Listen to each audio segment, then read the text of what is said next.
from next play. You've got the Janna Tornado and you have the Singed Flip. And that's realistically the only CC you have in this composition.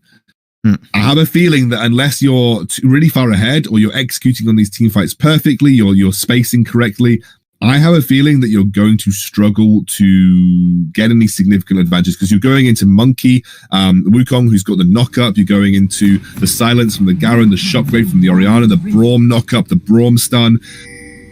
I'm a little concerned when it comes to full-on teamfight situations. However, something that I think Next Play could do, something that I think could work for them, is they could go for a kind of split push style composition, which is, you have the Singed pushing one lane, you have Corki pushing the other, and the Janna, Misfortune, and Graves just dealing with mid. That's all. I think he's just dead. You said it earlier, Scandal, like early game Braum is so strong because of that stun potential, because of that frostbite, and then he just hits the stun, he can't move away, even though he did flash. It's a flash and a frag, by the way, so some extra gold coming their way already, and now they're just going to go for the red buff invade, and they're going to snatch it away.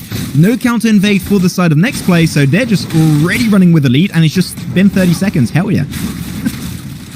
That's, again, yeah, like you said, level 1 Braum is super strong. And they're even going, again, for a red to red here. So this is basically, I like this a lot from Omega. He's not going to just return to his blue star jungle. What they're doing is they're looking to guarantee a 3 buff start for this Wukong in the jungle. Interestingly, the Braum is not going towards the Jhin. They've lane swapped the Jhin to the top side of the map, but they're leaving Garen and the 2v1 on the bottom side. They're actually rotating the Braum around the jungle with the Wukong. The problem is that the experience share is not going to be particularly strong for the Braum in this scenario, so he's going to fall behind in experience relatively quickly. So we need to get him into a lane. But he's basically a roaming death squad. Whoa. Oh my god, this rotation. I think the Ignite will still get the frag. Oh, it does, barely but surely, right in front of the Honey Fruit. That's a feels bad, man.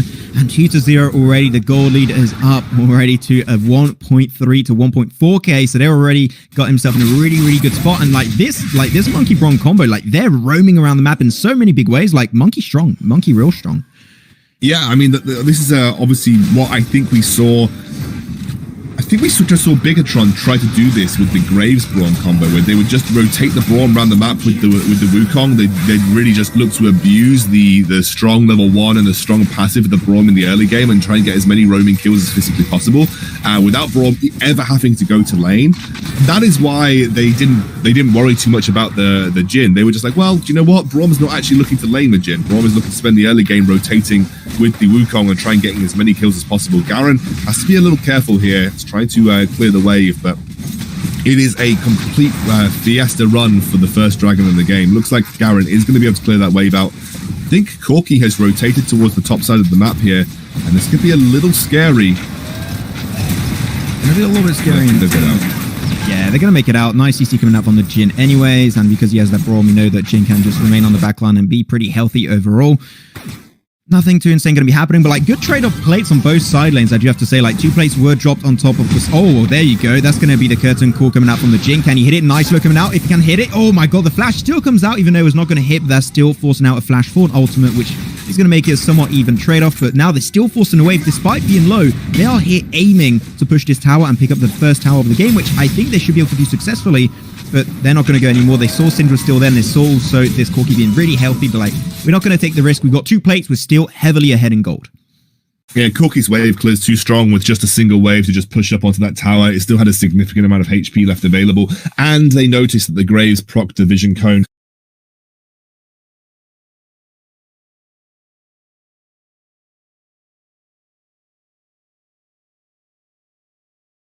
That roaming death squad of the Braum and the Wukong in the early game worked out incredibly well, and they've already put Graves behind. Honestly, one of the only advantages of Graves as a jungler is that he farms very quickly. So Graves clears his camps very quickly. There is literally no other advantage to Graves in this game other than the fact that he farms relatively quickly. He's a good early duelist for sure, but for the most part, people pick Graves because he clears camps quickly. He's very good at just rotating and clearing his jungle, getting a huge amount of gold purely from jungle creeps.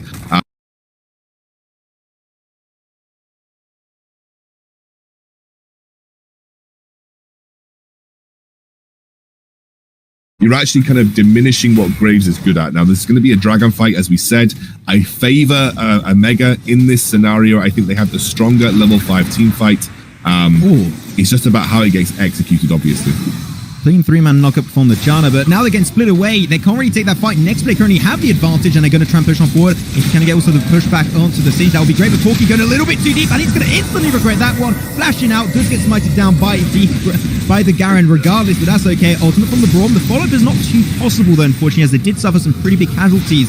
Sure, I got to say, though, Omega Esports did do kind of a little bit of a throw at the start of that fight, but they killed properly and were able to survive it. But here we go. They're ready to go for the re-engage, and they are pretty low on their side. They're not pretty ready for that one. Good engage from the Monkey. You're going to get so much damage. The smite comes up through, will be secured by this Wukong, and now it's just fishing time, picking up kill after kill. But unfortunately, they're getting pretty low themselves.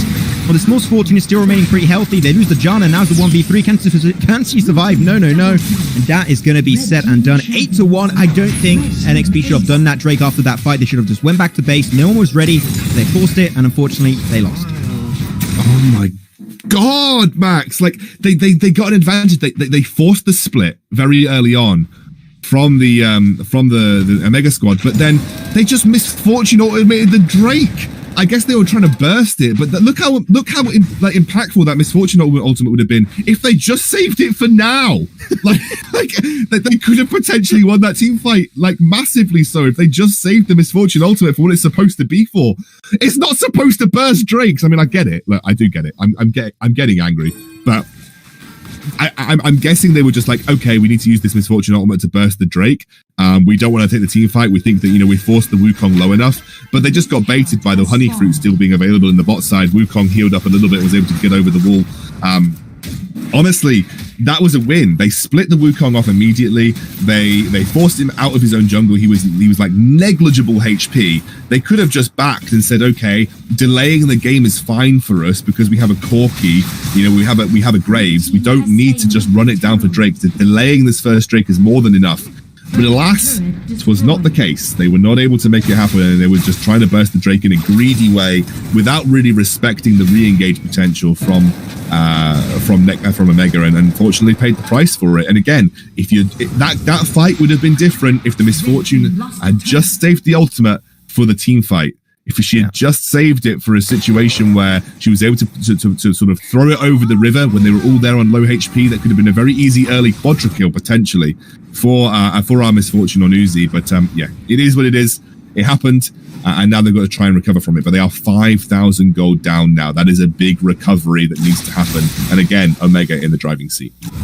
Guys, please call 911. Scoundrel's mad, and I'm scared over here.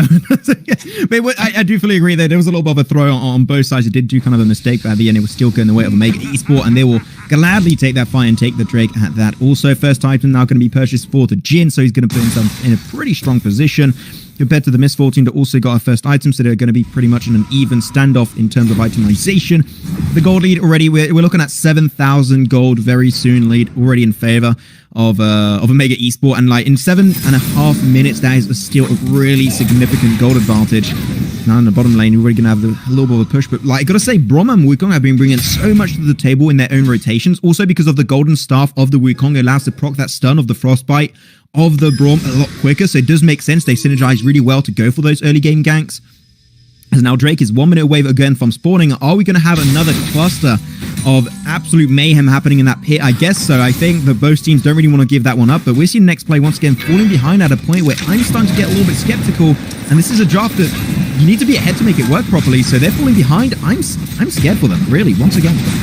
Yeah, I think that this is something that obviously Omega are going to force. They have a strong item spikes. Dave has been highlighting the items that have been picked up by the members. Oriana is on Leandri's Seraphs, which is a really big spike.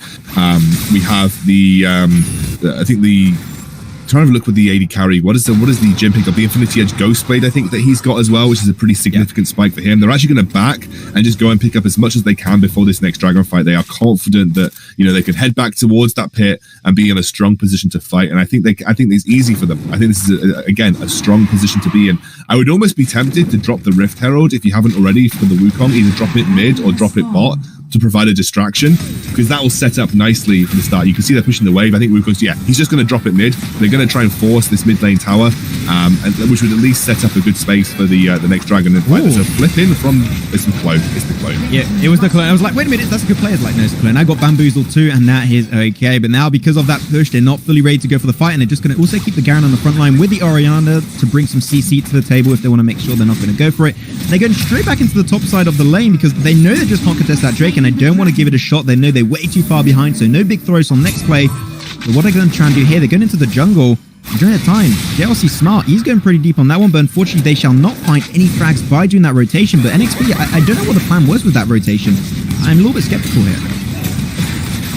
Yeah, I think they just got caught out a little bit. I think they were looking to essentially go towards top, try and take the top lane turret for free, but there was a very, very quick and decisive move from Omega to move into the mid lane, knowing they've split the composition up of next play, and they take the mid lane tier 2. Another chunk of gold in their back pocket as the Baron spawns. We are 10,000 gold in the lead for Omega. They really seem to have cracked the code to deal with Omega. Omega just not drafting strong early game team fight compositions, getting caught out around the dragon. It wasn't even that far apart. I mean, next play initially had the advantage when it came to that first dragon, but as I said, there was a little bit of misplay around the use of some of the ultimates when they went for the re-engage. And now that the Baron is on the table with a 10k gold lead, you've got to be aware that it is going to be Omega looking to either force that and pressure out the Baron as the next objective, because that will allow them to crack the base and potentially even take this game.